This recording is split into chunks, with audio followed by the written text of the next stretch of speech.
Hello students. तो आज की वीडियो हम लेकर आए हैं क्लास 9th के चैप्टर फर्स्ट फिजिक्स के मोशन के बारे में। तो मोशन बिल्कुल हैंड रिटन नोट्स लेकर आए हैं, तो प्लीज़ वीडियो पर बने रहिएगा ताकि लास्ट तक आपके जितने पॉइंट्स हैं सभी के सभी क्लियर हो सकें। तो फर्स्ट हम बात करते हैं मोशन। तो मोशन होता क्या है? A body said to be in motion when its position changes continuously with respect to stationary object taken as reference point. तो मोशन कहा जाता है कि अगर कोई भी ऑब्जेक्ट क्या कर रहा है, एक जगह से दूसरी जगह जा रहा है, ठीक है, डिस्प्लेस हो रहा है, और उसको अगर कोई रेफरेंस पॉइंट मतलब कोई स्टेशनरी ऑब्जेक्ट अगर उसको देख रहा है वहाँ से, तो वो हमें क्या लगेगा कि मोशन में है, ठीक है। रेस्ट ऑब्जेक्ट फॉर हम बात करें कि रेस्ट ऑब्जेक्ट अगर कोई भी बॉडी हमारी मूव नहीं करती, इसको रेस्ट बोला जाता है। अगर किसी बॉडी पर कोई एक्सटर्नल फोर्स अप्लाई किया जाता है तो वो क्या करती है, आगे तरफ मूव होने लगती है, तो इसको हम क्या बोलते हैं, मोशन में है, ठीक है। नेक्स्ट होता है डिस्टेंस एंड डिस्प्लेसमेंट। हमारे क्या होते हैं? तो the actual length of the path covered by a moving body between starting point and ending point is known as the distance. तो अगर कोई व्यक्ति एक जगह से दूसरी जगह पर जाता है तो उसके बीच में जितनी भी उसने लेंथ कवर की है उसको क्या बोलते हैं, डिस्टेंस बोलते हैं। And the straight line path between the initial and final position is known as the displacement. और डिस्प्लेसमेंट क्या बोला जाता है कि हमारे स्टार्टिंग पॉइंट एंडिंग पॉइंट के बीच में जो अगर स्ट्रेट लाइन हम ड्रॉ करते हैं तो उसको क्या बोलते हैं, डिस्प्लेसमेंट। डिस्प्लेसमेंट हमारी shortest distance between the two points होती है। फॉर एग्जाम्पल यहाँ पर एक लिया, अगर हमने डायग्राम से शो किया है कि अगर ए पॉइंट को हमें बी तक जाना है तो हम क्या करते हैं, नॉर्मल पाथ कवर करते हैं, इस पहले यहाँ से यहाँ तक उसका अबव। तो ये हमारी क्या कहलाती है, टोटल डिस्टेंस कहलाती है। और स्ट्रेट लाइन पर हमारी क्या है, डिस्प्लेसमेंट। तो डिस्टेंस हमारी क्या है, 3+4, पहले हमने 4 की, उसके बाद 3, तो क्या है 7 की। और डिस्प्लेसमेंट हम बात करें तो यहाँ पर पाइथागोरस थ्योरम से हम देख सकते हैं कि हमारी स्ट्रेट लाइन है ट्राइंगल के लिए, तो इसकी क्या है कि 5 किलोमीटर, ठीक है। नेक्स्ट है scalar and the vector quantity क्या होती है? तो scalar quantity have only magnitude but vector quantity है both magnitude and direction. Scalar quantity होती है वो इंडिपेंडेंट फ्रॉम डायरेक्शन होती है, उससे कोई मतलब नहीं होता है। तो जैसे स्केलर क्वांटिटी एग्जांपल होता है हमारा डिस्टेंस, उसको कोई मतलब नहीं कि हम ऊपर जा रहे नीचे जा रहे हैं, उसको क्या होता है, बस वैल्यूज़ को ऐड करते हुए आगे बढ़ता जाता है। नेक्स्ट हम बात करें डिस्प्लेसमेंट की। तो डिस्प्लेसमेंट हमारा क्या होता है, वो हमारी डायरेक्शन भी देखता है। तो अगर हम क्या करते हैं, किसी पॉइंट से अगर किसी आगे तरफ 4 किलोमीटर जाते हैं और बैक उसी डायरेक्शन में सिमिलर 4 किलोमीटर आते हैं तो डिस्प्लेसमेंट हमारी 0 हो जाती है। लेकिन डिस्टेंस हम बात करें तो हमारी क्या हो जाएगी, 8 किलोमीटर, क्या हो जाएगी, 8 किलोमीटर, ओके। नेक्स्ट है हमारी स्पीड। स्पीड क्या होती है? तो distance travel by an object in a given amount of time. तो किसी भी समय में कोई ऑब्जेक्ट क्या करता है, किसी डिस्टेंस को ट्रेवल करता है, उसको क्या बोलते हैं, स्पीड, ठीक है। तो स्पीड हमारी क्या होती है, डिस्टेंस ओवर टाइम फॉर्मूला होता है। ऐसा यूनिट जो होती है इसकी मीटर पर सेकंड होती है, जिसको बोलते हैं स्टैंडर्ड यूनिट। तो टाइप्स ऑफ स्पीड हमारी होती है, वो होती है constant speed, changing speed, average speed है, इंस्टेंटेनियस स्पीड। एक्सप्लेनिंग दिस, तो कॉन्स्टेंट स्पीड हमारी क्या होती है, अगर कोई भी ऑब्जेक्ट या फिर इंसान क्या करती है, कोई कार है वो क्या करती है, किसी भी स्पीड में सेम चलती रहती है, मतलब उसकी speed starting to ending point हमारी क्या होती है, 10 किलोमीटर पर आवर। तो 10 किलोमीटर पर आवर से ही वो आगे बढ़ती जा रही है, तो उसको बोलते हैं कॉन्स्टेंट भी। चेंजिंग स्पीड का मतलब क्या है कि अगर वो क्या करती है, कुछ समय बाद उसको एक्सेलरेट करती है, 10 से 20 पर हो जाती है, फिर उसको डिक्रीज कर लेती है। तो यहाँ पर क्या होता है, कभी ऊपर नीचे यहाँ फ्लक्चुएशन आता है स्पीड्स में, तो हमारे क्या होता है, चेंजिंग इन स्पीड। नेक्स्ट हम अगर बात करें एवरेज स्पीड। एवरेज स्पीड क्या होती है, जैसे कि हमने बताया कि अगर किसी भी ऑब्जेक्ट को, जैसे हमें अगर यहाँ से किसी प्लेस पर जाना है तो हम किसी टाइम पर थोड़ा तेज चलते हैं, थोड़ा सा स्लो चलते हैं, तो उसके बीच में हमारी क्या होती है, स्पीड हमारी क्या होती है, डिफरेंट डिफरेंट होती है। तो स्टार्टिंग से एंडिंग पॉइंट तक हमारी क्या होती है, टोटल जो जितनी भी हमने डिस्टेंस कवर की है अपॉन टोटल टाइम हमने किसका लिया है, उसको हम क्या करते हैं, उससे डिवाइड देते हैं, तो हमें एवरेज स्पीड मिल जाती है कि स्टार्टिंग से एंडिंग पॉइंट हमने किस एवरेज से स्पीड में चला होगा, किस रेंज में हमने स्पीड कवर की होगी। नेक्स्ट बात करें इंस्टेंटेनियस स्पीड। तो इंस्टेंटेनियस स्पीड हमारी क्या होती है कि किसी भी पॉइंट पर हमारी स्पीड क्या आती है उस बीच में, तो उसको बोलते हैं इंस्टेंटेनियस स्पीड। सिमिलरली ये वेलोसिटी। वेलोसिटी हमारी क्या होती है, बस एक वेक्टर क्वांटिटी होती है सिमिलरली स्पीड की तरह। तो speed of object with direction, तो किसी भी ऑब्जेक्ट की स्पीड है वो अगर उसमें डायरेक्शन भी हम देखते हैं तो उसको क्या बोलते हैं, वेलोसिटी। नेक्स्ट हम बात करें एक्सेलरेशन क्या होता है। तो change in velocity with respect to time. तो टाइम के साथ साथ जैसे हम क्या करते हैं, वेलोसिटी को इंक्रीज करते जाते हैं, तो उसको बोलते हैं एक्सेलरेशन। एक्सेलरेशन मतलब इंक्रीज इन वेलोसिटी, ओके। ऐसा ही यूनिट जो होती है मीटर पर सेकंड स्क्वायर। एक्सेलरेशन अगर हम फाइंड करने के लिए होता है V minus U upon T, जहाँ पर वी हमारी फाइनल वेलोसिटी और यू हमारी इनिशियल वेलोसिटी और टी क्या होता है, टाइम। अगर हमारा ए की वैल्यू जो पॉजिटिव आती है तो उसको एक्सेलरेशन बोलते हैं, मतलब हमारी वेलोसिटी में इंक्रीज हो रहा है। और अगर नेगेटिव आती है तो उसका मतलब रिटार्डेशन। रिटार्डेशन का मतलब होता है डिक्रीज होना, ठीक है। जैसे कि अगर हम गाड़ी को चलाते समय उसमें एक्सेलरेशन दबाते हैं तो हमारी वेलोसिटी इंक्रीज कर जाती है, और हम क्या करते हैं, उसमें ब्रेक लगाते हैं तो ब्रेक लगाने से स्पीड डिक्रीज हो जाती है। तो ब्रेक लगाना ही हमारा क्या कहलाता है, रिटार्डेशन कहलाता है। टाइप्स ऑफ एक्सेलरेशन इसी प्रकार से uniform acceleration, zero acceleration, non uniform acceleration. Uniform acceleration का मतलब है कि इनिशियल वेलोसिटी क्या होती है, हमारी जीरो होती है, तो फाइनल वेलोसिटी हमारी डिपेंडेंट होती है। यहाँ पर हमारी एक्सेलरेशन क्या होती है, लगातार बढ़ता ही जाता है।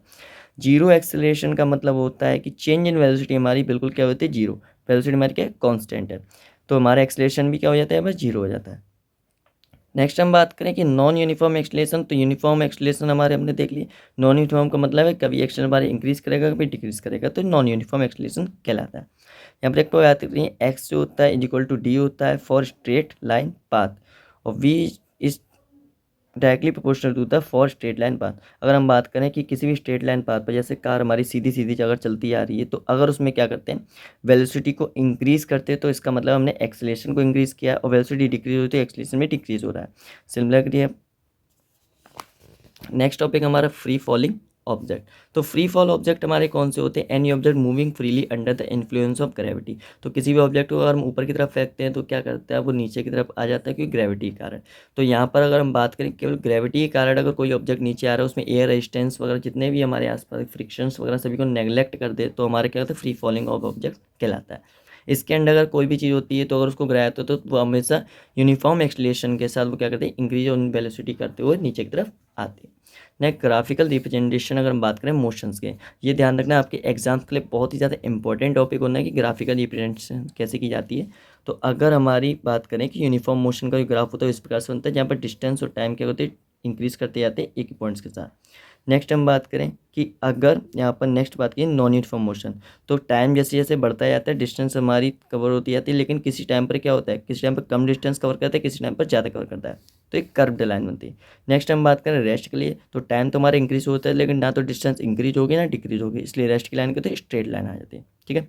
नेक्स्ट हम बात करें कि स्पीड और टाइम के बीच के ग्राफ के, तो यूनिफॉर्म एक्सेलरेशन हमारा क्या है, तो स्पीड और टाइम के बीच की जो जस्ट सेंटर वाली लाइन होती है यूनिफॉर्म एक्सेलरेशन होता है कि टाइम और स्पीड साथ साथ में इंक्रीज करते जा रहे हैं। नेक्स्ट हम बात करें सिमिलरली कि नॉन यूनिफॉर्म एक्सेलरेशन है, तो टाइम तो हमारा इंक्रीज करते जाएगा लेकिन स्पीड हमारी कभी कम इंक्रीज करेगी, थोड़ा कभी ज़्यादा इंक्रीज करेगी। नेक्स्ट हमारे रिटार्डेशन, तो रिटार्डेशन हम जानते हैं क्योंकि स्पीड जो होती है डिक्रीज होती है, मतलब स्पीड की जो लाइन है कि ऊपर न जाकर कहीं नीचे की तरफ, तो इसलिए इसका फ्लो देखिए यहाँ से स्टार्ट हुआ कहाँ पर है, नीचे की तरफ आता गया, ठीक है, तो इसे बोलते हैं यूनिफॉर्म रिटार्डेशन। नेक्स्ट हम बात करें इक्वेशन ऑफ मोशंस की, तो इक्वेशन ऑफ मोशंस जो होती हैं, पहली बात तो only for uniform acceleration work करती है। अगर एक्सेलरेट हमारा क्या होता है, फ्लक्चुएट होता जाता है, मतलब कभी इंक्रीज डिक्रीज लगातार करते हैं, या तो ऑब्जेक्ट लगातार इंक्रीज करते हैं या लगातार डिक्रीज करते हैं, तो उसे बोलते हैं ओनली फॉर यूनिफॉर्म एक्सेलरेशन, इसलिए इक्वेशन मोशन यूज होते हैं। लेकिन अगर वहाँ पर फ्लक्चुएशन आ रहा है तो इक्वेशन मोशन वहाँ पर फेल हो जाती है। फर्स्ट हम बात करें कि इक्वेशन मोशन होती है क्या, तो फर्स्ट होती है v equal to you plus A T, S equal to U T plus half A T square, और v square equal to you square plus 2s। यानी कि सेकंड फॉर्म हमने यहाँ पर लिखी हुई है कि यू को हम यानी वी नॉट से भी डिनोट किया करते हैं, ठीक है, एस को डिनोट करते हैं डेल्टा एक्स से। तो आप चाहें आपके पैटर्न के अकॉर्डिंग कि आप किसी भी बोर्ड में जिसमें रीड करते हैं आपके पैटर्न में जो राइट कराएगा आप वो लर्न करें, ठीक है। लेकिन मेरा सजेशन इसके लिए रहेगा कि V equal to you plus A T, S equal to U T plus half A T square, V square equal to you square plus 2s, okay. Next हम कहें फॉर वर्टिकली अपवर्ड मोशन, अगर motion हमारा कैसे होता है vertically upward होता है तो एक्सेलरेशन बस चेंज हो जाता है हमारे किसमें, ग्रेविटी में, क्योंकि एक्सेलरेशन जो होता है वर्टिकल डायरेक्शन क्या होता है, ग्रेविटेशनल कहलाता है। और नेक्स्ट हम बात करें कि हमारी जो डिस्टेंस होती है किसमें चेंज हो जाती है, हाइट में, किसमें चेंज हो जाती है, हाइट में। और इक्वेशन हमारी क्या होती है, सभी सिमिलर होती हैं। फॉर वर्टिकली डाउनवर्ड मोशन, तो डाउनवर्ड मोशन के लिए हमारे साइन चेंज हो जाता है कि एक्सेलरेशन यहाँ पर करता है ऊपर जाते में क्या होता है, डिक्रीज होता है, तो माइनस साइन के साथ आता है। और वर्टिकल डायरेक्शन जब नीचे की तरफ आता है तो क्या होता है, पॉजिटिव में होता है, ठीक है। टाइप्स ऑफ मोशन हमारे क्या होते हैं, बेस्ड ऑन ट्रेस, कि हम उसको कैसे देख रहे हैं। तो फर्स्ट होता है लीनियर मोशन। लीनियर मोशन का मतलब क्या होता है, अगर जो पाथ कवर जो हमारे कोई ऑब्जेक्ट पाथ कैसे कवर कर रहा है, बिल्कुल एक लाइन में कर रहा है, तो उसे बोलते हैं लीनियर मोशन। लीनियर मोशन हमारे दो होते थे, रेक्टिलिनियर और कर्विलिनियर। रेक्टिलिनियर का मतलब स्ट्रेट लाइन में पाथ को कवर करना, और कर्विलिनियर का मतलब लाइन्स में बात करना लेकिन एक कर्व की फॉर्म में, ठीक है, मतलब सर्कल जैसे कोई अगर गाड़ी हमारी टर्न लेती है तो हमारी रेक्टिलिनियर कर्विलिनियर कहलाते हैं। नेक्स्ट हम बात करें उसमें सर्कुलर मोशन। सर्कुलर मोशन हमारे कौन से होते हैं, तो सर्कुलर मोशन में अगर हम बात करें कि जैसे अगर किसी पॉइंट पर हमारे क्या करती है, हम किसी पॉइंट के चारों क्या करते हैं, सर्कल में एक चक्कर लगाते रहते हैं, इसको क्या बोलते हैं, सर्कुलर मोशन, ठीक है। नेक्स्ट है रोटेशनल मोशन, क्या होता है किसी पॉइंट में हम क्या करते हैं, रोटेट करते हैं, मतलब एक जगह पर ही खड़े होकर घूमते रहते हैं चारों डायरेक्शन में, तो रोटेशनल मोशन कहलाता है। नेक्स्ट पीरियडिक मोशन हमारे कौन से थे, पीरियडिक मोशन का मतलब होता है कि एक पॉइंट हमारा फिक्स्ड होता है और किसी पॉइंट से हम क्या करते हैं, यहाँ से रोटेट करते हैं, इसे पीरियडिक मोशन कहा जाता है, ठीक है। ऑस्किलेशन हमारी क्या कहलाती है, ऑस्किलेट हमारी कहलाती है जब कोई बॉडी हमारी क्या करती है, रोटेशनल और पीरियडिक मोशन दोनों करती है। जैसे साइकिल्स में हम देखते हैं कि अगर कोई विंडिंग जैसे वेव्स हमारी तो ऑस्किलेटरी मोशन से हम वर्क किया करते हैं, ठीक है। नेक्स्ट होता है बेस्ड ऑन डायमेंशन। तो डायमेंशन के बेस्ड पर हमारे 3 प्रकार के होते हैं, 1D 2D एंड 3D। जैसे 1 डायमेंशनल मोशन का मतलब क्या होता है कि अगर हमारी कार एक स्ट्रेट रोड पर सीधे सीधे बढ़ती जा रही है, इसको बोलते हैं 1 dimensional motion. Next 2 dimensional motion क्या होता है कि कार हमारी आगे बढ़ रही है और क्या कर रही है, टर्न भी लेते जा रही है। तो हमारे हम देखेंगे जैसे आगे बढ़ती आ रही है एक डायरेक्शन वाई डायरेक्शन में थोड़ा सा टर्न लेती आ रही है, इसको क्या बोलते हैं हमारी 2D मोशन। 3D मोशंस में बात करें तो जैसे बर्ड फ्लाई क्या करती है, वो आगे ही बढ़ती जाती है, ऊपर की तरफ जाकर जा रही है तो ऊपर की तरफ भी जाती है, और अगर उसको टर्न भी लेना तो साथ में टर्न भी ले लेती है, ऊपर की तरफ जाते हैं, तो इसको बोलते हैं हम 3D मोशंस। ठीक है, तो नाउ द चैप्टर फिनिश। इसके बाद अब न्यूमेरिकल्स रह गए। अगर आप न्यूमेरिकल्स पर वीडियो चाहते हो तो प्लीज़ वीडियो को लाइक करिएगा, कमेंट कर दीजिएगा, और वीडियो अच्छी लगे तो वीडियो को लाइक जरूर कर दीजिए।